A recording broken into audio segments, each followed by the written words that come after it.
ग्रामीण ओलंपिक खेलों का समापन के अवसर पर मैं पूरे प्रदेशवासियों को बधाई देता हूँ। उनके बगैर सहयोग संभव नहीं था। सरकारी मशीनरी हो या खेल जगत के परिवार के लोग हों, चाहे कोचेज हों, पीटीआई हों, खिलाड़ी हों और गांव वाले हों, जिस रूप में एक दूसरे को सहयोग किया उस कारण से ये संभव हुआ। इतना बड़ा आयोजन जहाँ करीब 40,000 गाँव के लोग लगभग खेले हैं और गांव के बाद में ब्लॉक के बाद में जिला के बाद में स्टेट लेवल का है और मैं सब जगह गया हूँ, ब्लॉक में भी, जिले में भी। और आज जो जिस गरिमामय तरीके से समापन हुआ है, एक मैसेज दिया गया है कि आने वाले वक्त में और खेल और खिलाड़ी और खेल जगत राजस्थान के अंदर आगे बढ़ता ही जाएगा। सरकार उनके साथ खड़ी मिलेगी।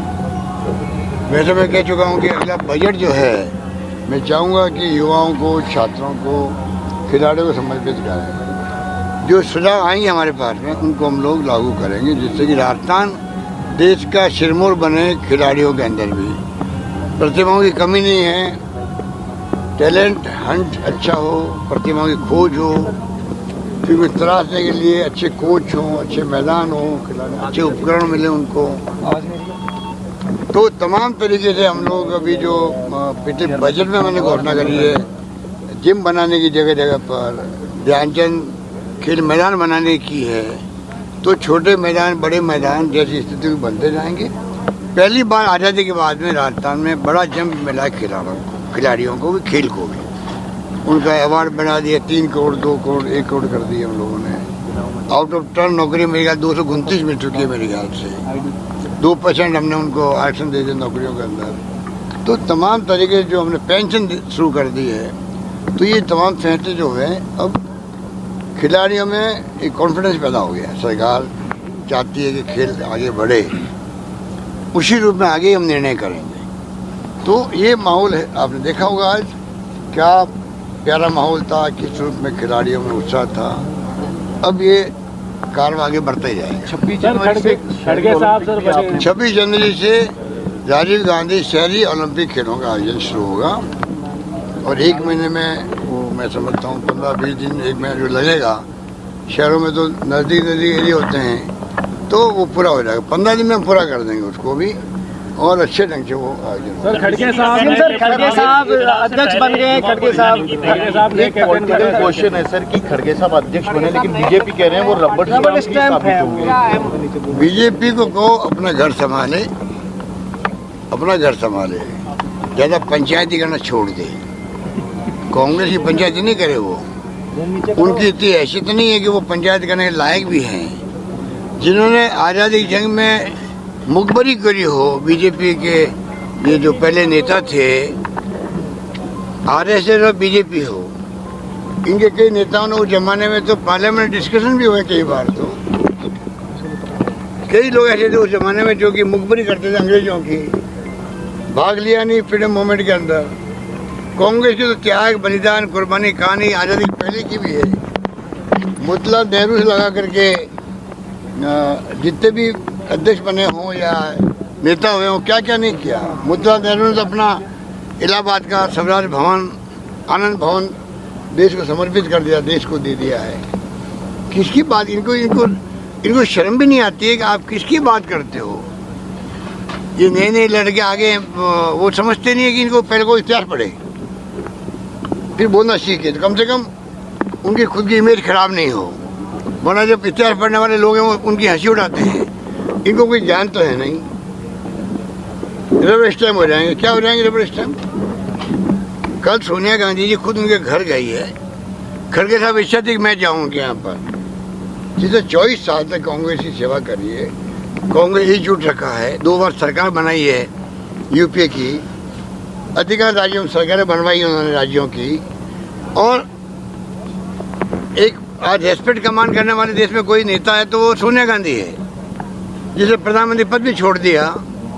प्रधानमंत्री बना है अलग बात है, पर रेस्पेक्ट कमांड करना दूसरी बात है।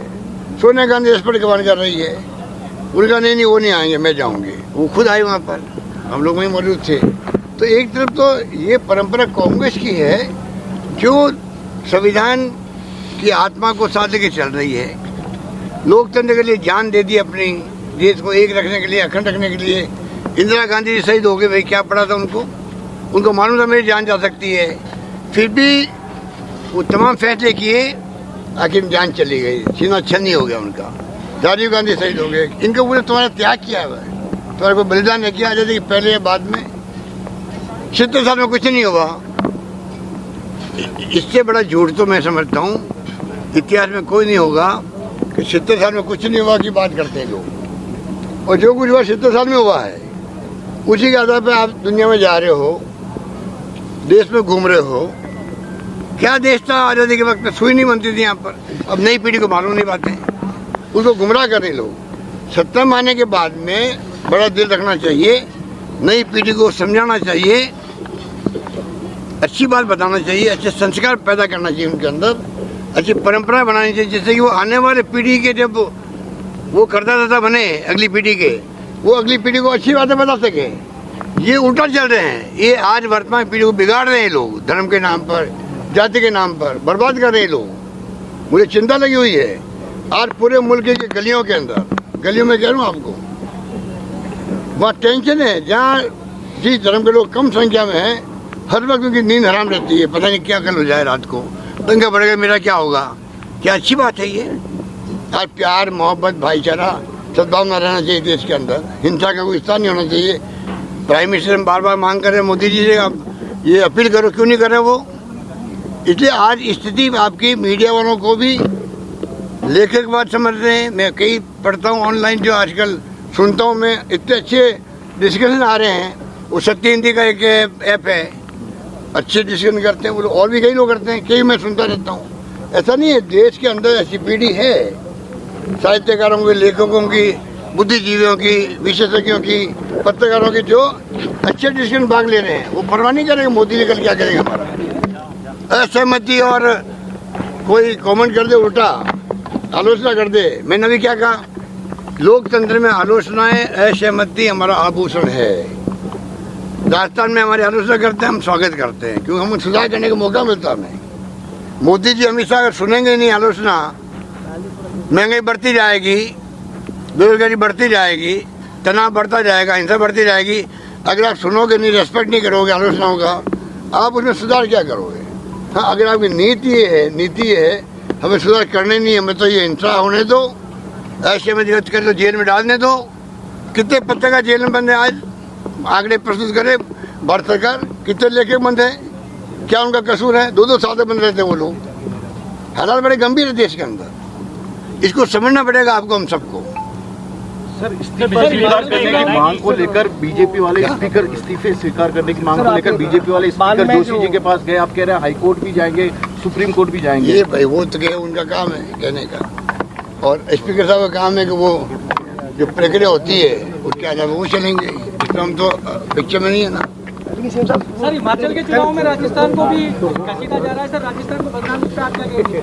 मैंने कल भी ट्वीट किया है कि मुख्यमंत्री हिमाचल ने झूठ बोला है, क्योंकि उनके भी इतना बड़ा दबाव है, वहाँ के कर्मचारी ने इश्यू बना रखा है। राजस्थान की तरह ओपीएस लागू करो हिमाचल के अंदर, ये इश्यू चला रहा। जब से हमने लागू किया तब इश्यू है। उनकी मेरी बात भी हुई थी उनसे। हिमाचल मुख्यमंत्री ठाकुर साहब, उनसे मेरी चर्चा भी हुई। प्रधानमंत्री नरेंद्र मोदी जी की उपस्थिति में चर्चा हुई मेरी, उनकी उपस्थिति में चर्चा हुई। ठीक है, मैंने उनको समझाया कि आप इसको एग्जामिन करो। मैंने प्रधानमंत्री जी को भी कहा है, ये मानवीय दृष्टिकोण है, एक सुरक्षित नहीं रहेगा, सुरक्षा का भाव नहीं रहेगा उसके अंदर, तो 35 साल तक। कल तो मैंने एक आर्टिकल पढ़ा है, ये करप्शन जो बढ़ा है देश के अंदर, पूरे कारण ये भी है, एनपीएस भी है। वो आदमी सुरक्षित नहीं है, जम के करप्शन करना चाहता है। एक आर्टिकल को आया था, मेरा कोई कमेंट नहीं उसके अंदर, पर जो एक आर्टिकल मैंने पढ़ा कि करप्शन बनने का एक कारण ये भी हो गया है कि मालूम नहीं रिटायरमेंट के बाद में मुझे कितना पैसा मिलेगा।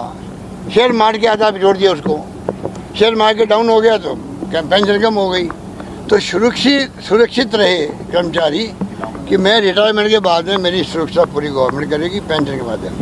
वो हमने काम किया उनके लिए, पूरी मांग भी नहीं की थी मुझसे। तो मैं दावे के साथ कह सकता हूँ, किसी भी संगठन ने राजस्थान में मुझसे मांग नहीं करी कि ओपीएस लागू करो। उसके बावजूद मैंने खुद आगे बढ़ करके मैंने ये फैसला किया है, बजट पेश किया है। सर, बीजेपी का कहना है कि स्पोर्ट्स का पॉलिटिकल माइलेज की कोशिश कर रही है कांग्रेस सरकार, इसलिए इस तरह के खेलों का आयोजन कराया जा रहा है। तो हमको साधु समझे क्या? हम साधु हैं क्या? अगर कोई मान लो अच्छा काम करते हैं तो उसमें अगर माइलेज मिलना ही चाहिए ना। अगले चुनाव के लिए अरे भाई, हम तो चाहते हैं कि अगला चुनाव जीत के रिपीट करे। अगर हम कार्यक्रम करते, अच्छे कार्यक्रम करते, अच्छे फैसले करते हैं, अच्छे जब वो ओलंपिक, ग्रामीण ओलंपिक हो या कोई भी हो, कल हम दवाइयों की स्कीम लागू की, वो कल कहते हैं आप चुनाव जीतने के लिए करी, तो ये कहने वाले कहते रहेंगे। तो हम जो फैसले कर रहे हैं अल्टीमेटली तो यही है ना, भाई गुड गवर्नेंस दे, हम लोग अच्छे फैसले करें जिससे कि अगली बार हमें रिपीट करने के चांस बढ़ जाए हमारे। ये तो मानव भाव होते ही होते ना, उनको कौन मना कर रहा है? वो केंद्र में सरकार में है, अच्छे फैसले हमारी तरह करें। बल्कि मैं कहना चाहूँगा जो हमारे फैसले एक तरफा है, कंट्री में सिर्फ राजस्थान में किए हुए हैं, उड़ान योजना हो, ग्रामीण ओलंपिक खेलों का हो आयोजन, राजीव गांधी नाम बदल दो भाई, नरेंद्र मोदी ग्रामीण ओलंपिक कर दो, कोई दिक्कत नहीं हम तो, पर होना चाहिए, मेरा मतलब ये। उसी रूप में जो स्कीम मैंने बनाई है, चिरंजीवी योजना हमारी, हिंदुस्तान में कहीं नहीं 10 लाख का बीमा, ऑर्गन ट्रांसप्लांट फ्री 15-20 लाख लोगों भले, उसमें 5 लाख का बीमा ऑक्सीजन का उसके साथ में, मोबाइल फ़ोन दे रहे हम 1 करोड़ 35 लाख, 1 करोड़ 35 लाख महिलाओं को, सशक्तिकरण होगा महिलाओं का, पूरा परिवार का। गरीब आदमी का मोबाइल फ़ोन की बात करता है बेचारा, ऑफलाइन पढ़ाई वो नहीं कर पाया उस वक्त में। तो हमारे फैसले ऐतिहासिक हैं। वो तमाम फैसले जो हैं वो मोदी जी को चाहिए कि वो स्टडी करवाए राजस्थान को। वो मुख्यमंत्री रहे थे, गुजरात मॉडल की बात करते थे, उस गुजरात मॉडल को हमारे मॉडल से कंपेयर करें, फिर अपने आत्मा को पूछे कि मेरे मॉडल में अशोक गहलोत के मॉडल में कितना फ़र्क है, क्या क्या फ़र्क है, क्या अच्छी बातें वो अपनाएं और जो अच्छी बातें उनकी थी हमारे पास नहीं है वो हमें देवे, हम अपना लेंगे यहाँ पर। हमें तो कोई हम घमंड नहीं उनकी तरह, क्या दिक्कत है हमें? हम तो विश्वास करते हैं क्या मतलब एक एक पल जिंदगी का, अगर हमें चांस दिया प्रदेशवासियों ने मुख्यमंत्री के रूप में काम करने का, जिंदगी के एक एक पल गरीब के लिए, आम आदमी के लिए बिताएं, अच्छे फैसले करें, रास्ते में विकास हो, ये हमारा सपना है। जी सर, राजस्थान सबको ऑल इज वेल है, तो ये स्थिति वापस क्यों नहीं होती? भैया वो मेरे पास भी 49 में रहते हैं।